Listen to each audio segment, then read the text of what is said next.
Hey there everyone, welcome to another video. This time I'm going to be talking about the next entry in the Rambo franchise, Rambo First Blood Part 2. As you can tell, obviously, it's a Blu-ray. The picture quality and sound quality are pretty great. The picture is a little grainy, but the picture itself is definitely vibrant in colors. It's definitely sharp. There's not too much, dirt or specks flying around too often, and it's pretty clear, and the sound, of course, is really great. If I had a much better sound system than those two speakers there, the sound quality would definitely be explosive for sure. And same for the first one.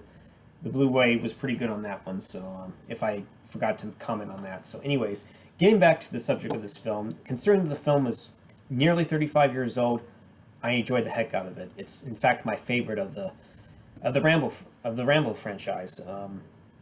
It really ups the action quite a bit from the first film.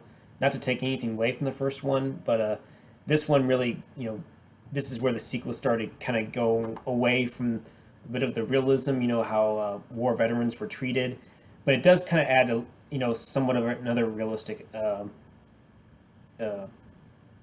realism plot to this, where, the certain government officials, just want to try to see if they can do a little bit of a secret infiltration mission where they just send a solo person or someone with some combat experience to try to complete this mission. And of course, if it fails and of course it's unsuccessful, they'll try to deny any kind of involvement or anything that that's happened. So I'm glad that the film kind of introduced the concept of that, and what certain bureaucratic officials and politicians true intentions are. So I'll eventually get onto the plot on when I'll get onto the plot explanation about that. So, but anyway, Slice that Stallone, really shines here. He really ups the action here, and since he actually wrote the screenplay himself, he really carries this film. He really shows that what a dynamic, you know, character Rambo can be. With the muscular frame, the fact that he has some badass weapons, and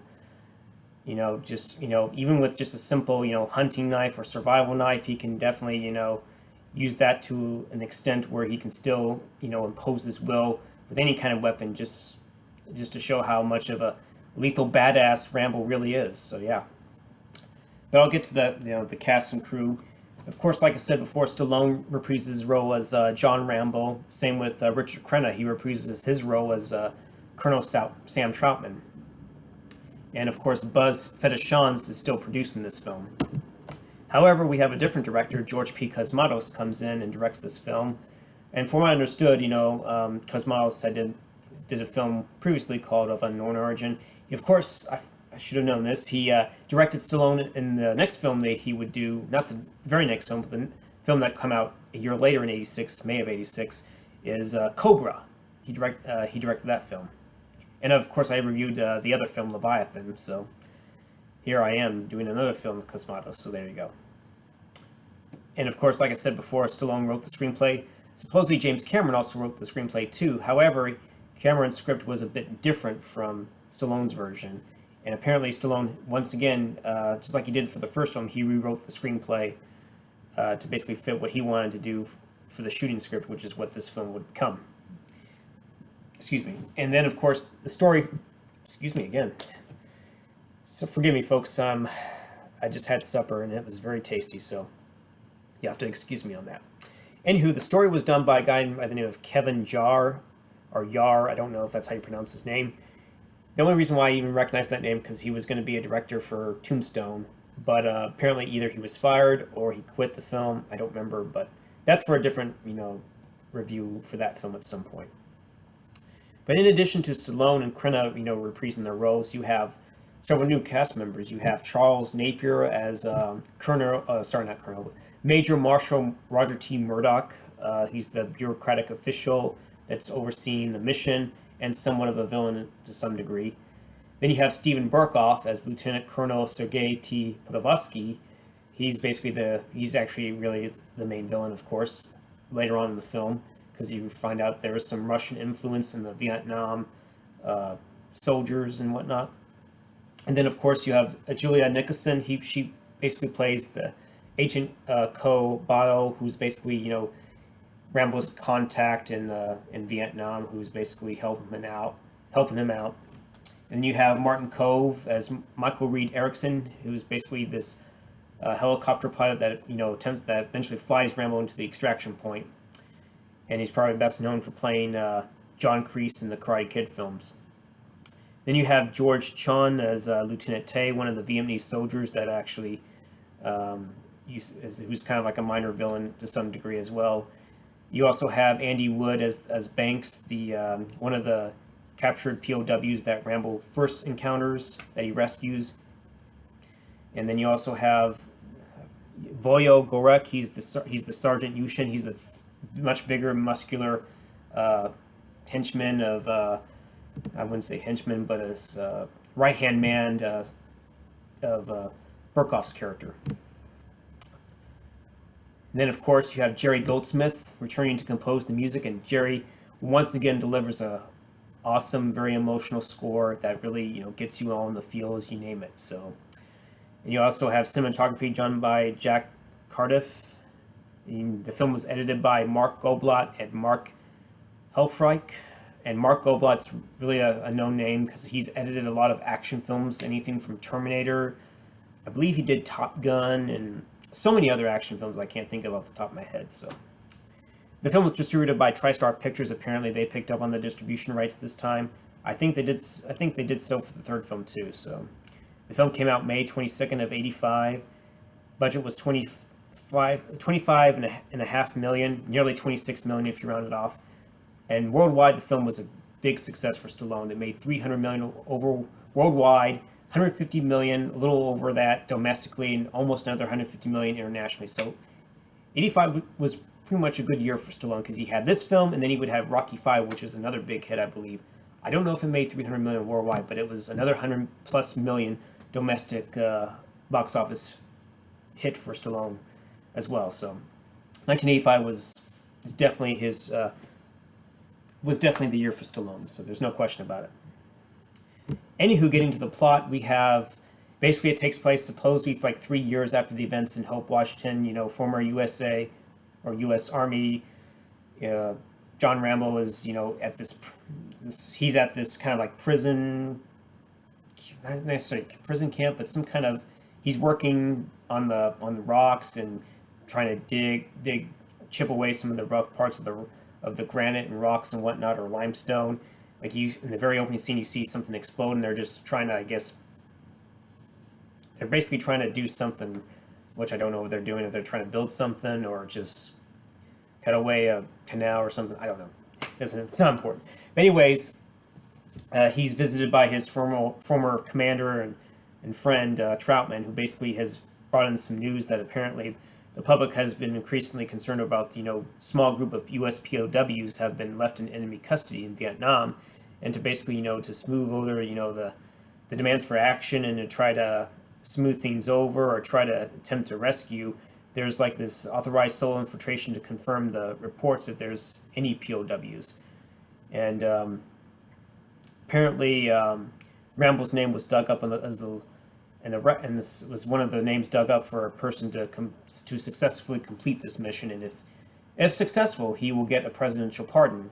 And John, not wanting to stay there another 5 years, eventually accepts this. He's eventually taken to Thailand to meet Marshal Murdoch, who is that Napier's character, the bureaucratic government official who's overseeing the operation. And as a result, Rambo is temporarily reinstated into the U.S. Army. This time, however, he's only instructed to photograph, the possible camp where supposedly the POWs are being held, but he's not to rescue any prisoners or engage in enemy personnel, as they will be retrieved by a better equipped extraction team upon his return. And eventually, Rambo packs up the necessary equipment, eventually gets on the plane, is about to parachute, but his harness or strap gets caught on the side of the plane, and he has to use his survival knife to cut away the equipment and eventually cut the strap off so that way he can, parachute safely down below on the extraction point. Eventually, he meets one of the intelligence agent, which is Nicholson's character, Ko Bio, who arranges, for transport on a boat on a pirate boat that takes them upon the river.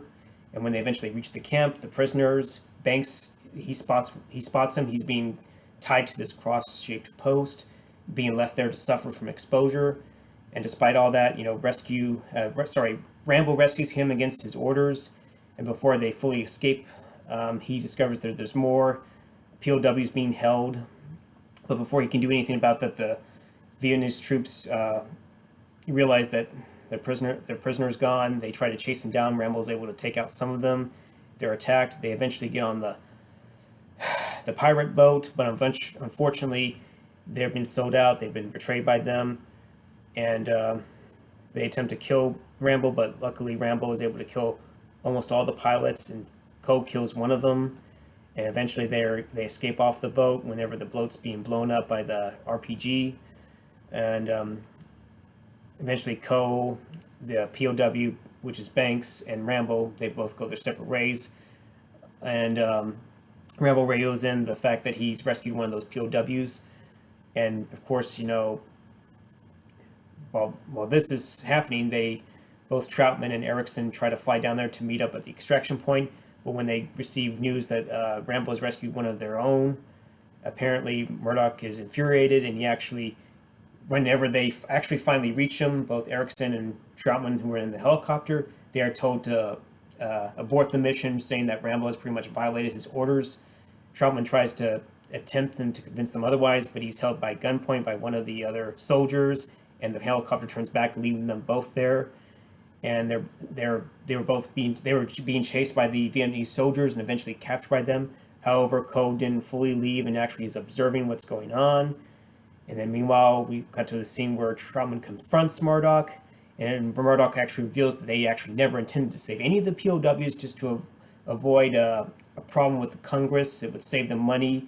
It's something about their buying their freedom and supposedly evade any possibility of a further war, which is pretty much cowardice on their part.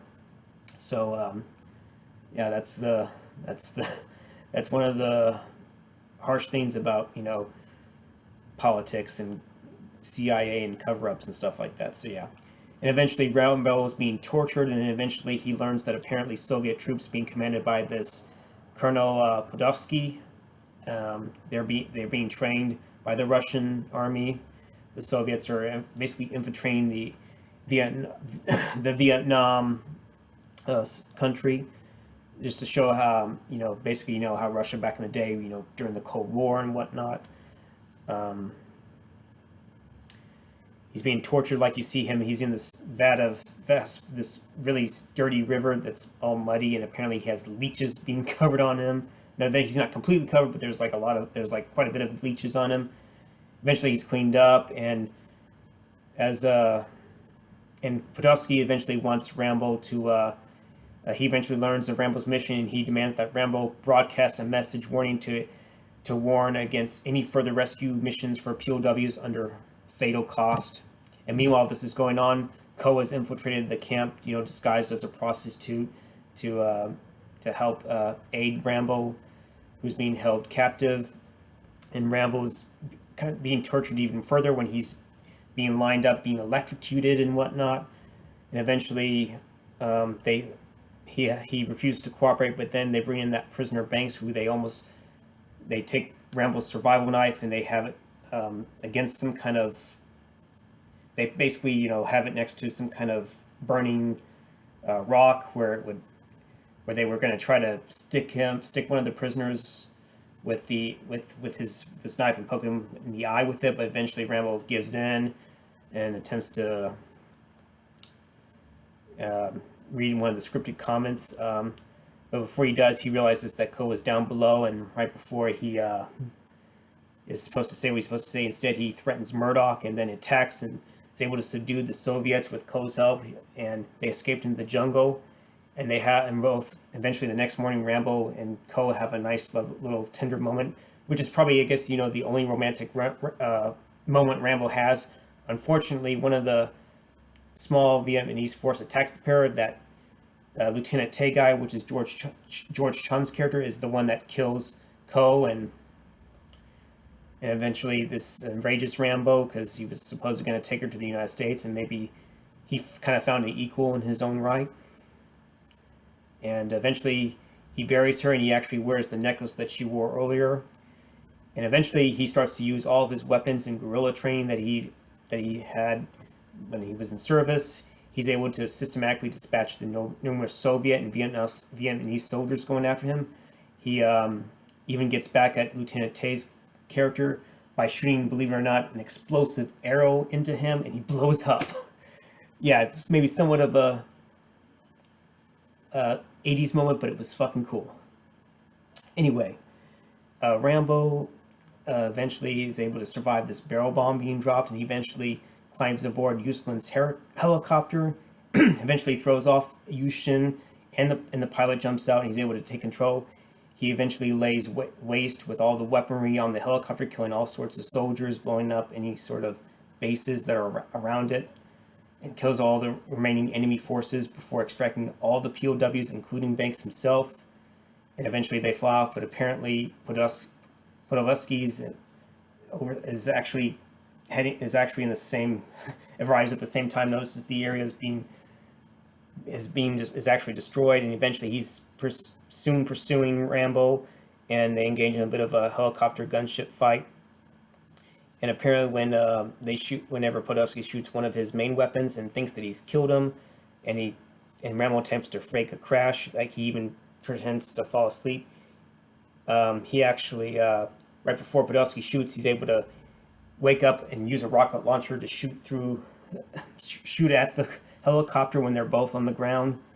And then eventually Rambo returns to the base in Thailand, and we're along with all the POWs, and he basically grabs the helicopter's machine gun, goes in and destroys Murdoch's office, unleashing all the bullets in there.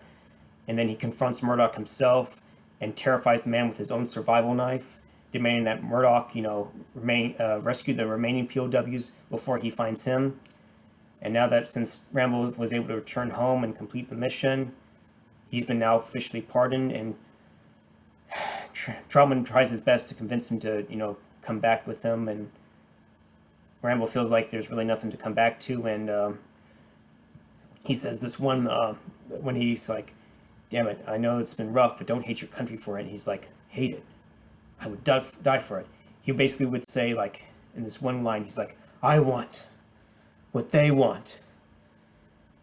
Every guy that came here who spilled his guts and gave everything he had once for our country to love it as much as we love it, pretty much, so to speak. I can't say the entire quote, but man, it's a powerful moment where he's like, that's what I want.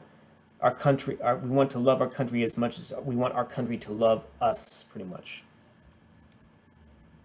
And eventually Trautman even asks, how would he live?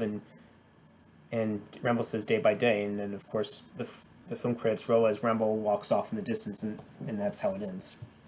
So basically, what can I say? This is the quintessential classic action 80s movie. The action's really upped here because, especially during the sequences whenever he takes out the soldiers, the Vietnamese soldiers in the beginning, then whenever Ko is killed, he really goes ape shit, and he starts to systematically take out the soldiers. Like, for example, he's able to set up traps for whenever a Russian falls down, and eventually Rambo's able to stab him. And then he takes several out with his regular bow and arrow just to show how he can just quickly take out a guy. And then whenever a guy is just looking around, and actually Rambo somehow is able to rub a whole bunch of mud off him, notices him, and just comes up behind him and stabs him.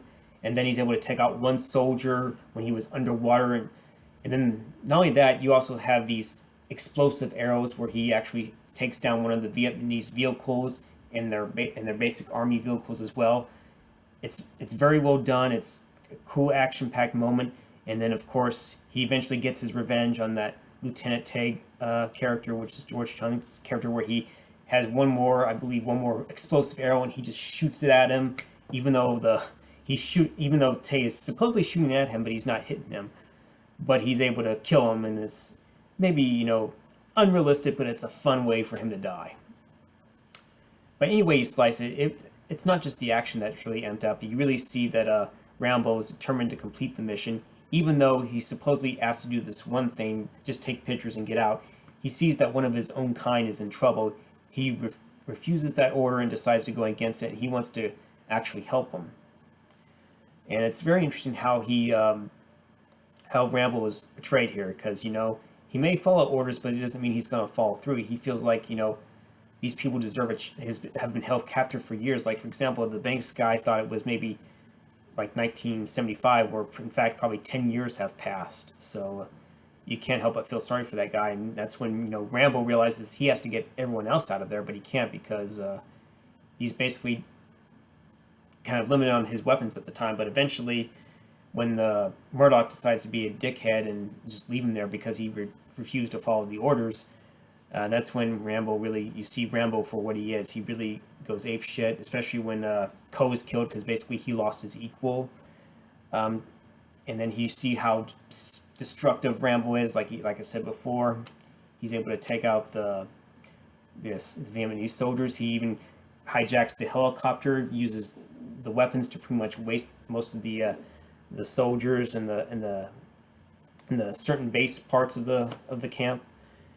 And then, of course, he's able to grab that big-ass machine gun, and, of course, he uses it to take out some other soldiers, and then eventually he uses that big-ass machine gun from the helicopter yet again, this time to pretty much waste that entire computer room of Murdoch, just to show how pissed off he was at Murdoch. And then, of course, he uses that survival knife, and guess what? I have this knife. Now, that's a knife. Badass knife right here. Survival knife. Awesome. Oh, by the way, it has a little thing where you can unscrew. And there's like matches in here. Oh shit, the compass. Is the compass broke? That sucks. Damn, that sucks. Okay, well, I put it back in so it's not broken. But you can tell, I don't know if you can tell, there's matches in there. So, might come in handy one day if I want to disappear in the woods. But yeah, no, it's not only just that, but you have great memorable lines of dialogue where whenever he confronts Murdoch on the radio, he's like, "Murdoch, I'm coming to get you." And Murdoch has that oh shit look in my face. I'm about to get owned here. Yeah, that was funny, but yeah, it was just a fun moment. Or whenever Stallone describes that little speech about how he wants to love the country as much as the country wants to love him, pretty much. So yeah. I don't know what else to say, but it's action-packed. The way Rambo systematically dispatches all the Russian soldiers and stuff like that still holds up very well. I can talk about so many action sequences, but I think I pretty much said it all. They're shot very well. They're very effective. The way the explosive arrows are the badass part of the film, and just you can feel the inner rage whenever the where he feels betrayed yet again, where he's left there because he just didn't follow order. It just kind of sucks, but hey, shit happens. And yet Rambo's able to get out of there. Gosh, what else? Oh yeah, Jerry Goldsmith. He really adds something to the score. He really punches up especially in the main title where, dun dun dun dun dun dun. I can't do it. I feel like dun dun dun dun dun dun dun. I can't do that. But if you know the main title theme, it's just so epic, and it still holds up very well. And especially during the parts where he's rescuing his own POWs. I like how they make even though Rambo is a badass, he definitely has his soft mellow moments wherever he talks about how he can be expendable, and talks about how you show up at a party and nobody really cares if you show up or not, or he feels like even though he rescued the POWs, he feels like Trautman remarks that you should definitely get a Medal of Honor for this, and he's like, John Rambo says, give it to them instead. They deserve it more. And yeah, I don't know what else to say, but this film has so many cool action sequences, great lines of dialogue, like coming to get you, Murdoch. Or whenever he definitely confronts Murdoch and scares him with this very knife, and he just grabs at Murdoch and says, "Mission accomplished, and just stabs the knife right next to his head. And he's like, you know there's more men out there. Find them, or I'll find you. So just some nice character moments like that.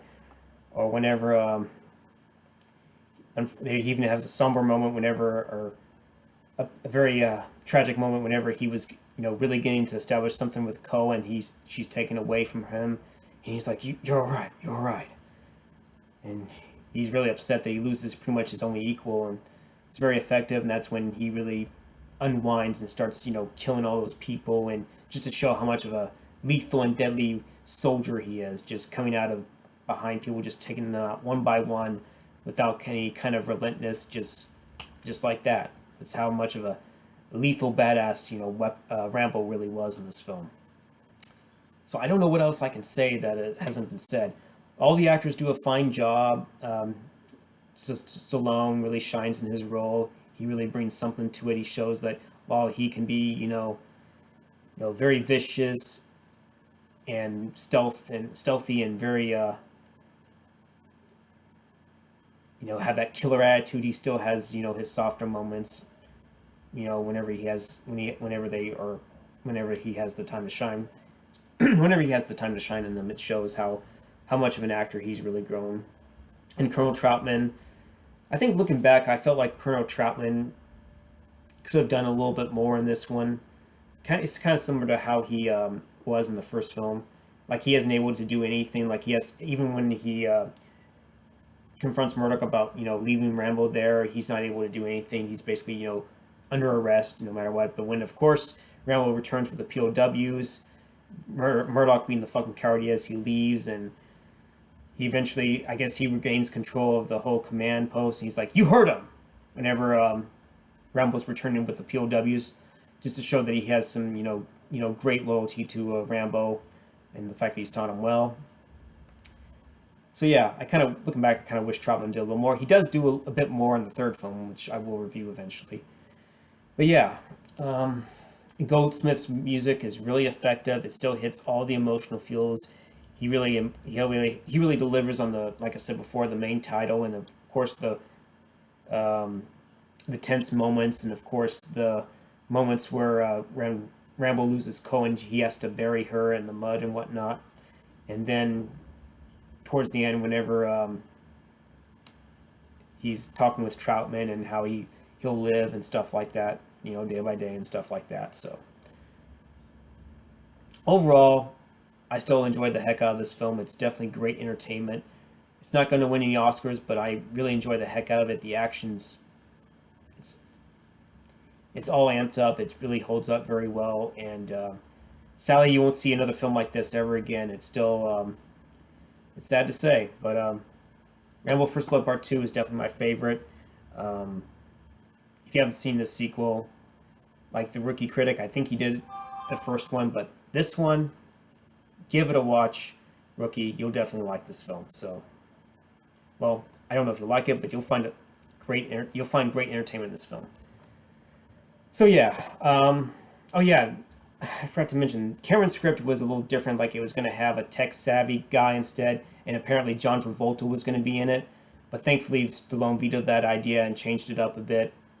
So, but I think certain elements still remain in Cameron's script. But like I said before, all the actors do a fine job.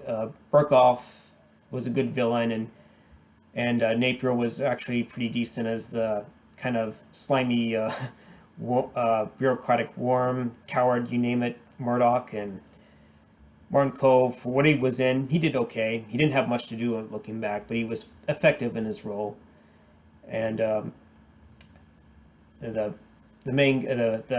right-hand man, I forget what his name, he did a fine job whenever he would torture Rambo, being considered a far more even bigger and muscular guy.